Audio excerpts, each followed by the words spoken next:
মধ্যপ্রাচ্যে যুদ্ধ অবসানের লক্ষ্যে পাকিস্তানে শুরু হওয়া ঐতিহাসিক শান্তি আলোচনার আগেই বড় ধরনের অগ্রগতির খবর পাওয়া গেছে। একটি ঊর্ধ্বতন ইরানি সূত্র জানিয়েছে, আলোচনার টেবিলে আন্তরিকতার লক্ষণ হিসেবে কাতার সহ বিভিন্ন বিদেশি ব্যাংকে জব্দ থাকা ইরানি সম্পদ অবমুক্ত করতে সম্মত হয়েছে আমেরিকা।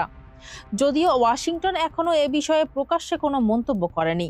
ওয়াশিংটনের সূত্রের বরাতে রয়টার্স জানিয়েছে, হরমুজ প্রণালীতে বাণিজ্যিক জাহাজের নিরাপদ যাতায়াত নিশ্চিত করার শর্তে এই সম্পদ অবমুক্ত করার বিষয়ে ছাড় দিতে রাজি হয়েছে ট্রাম্প প্রশাসন।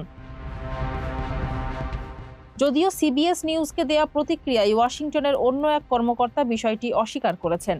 এদিকে আলোচনার মূল পর্বে অংশ নেয়ার আগে ইরানি প্রতিনিধি দল পাকিস্তানের প্রধানমন্ত্রী শাহবাজ শরীফের সাথে সাক্ষাৎ করেছেন।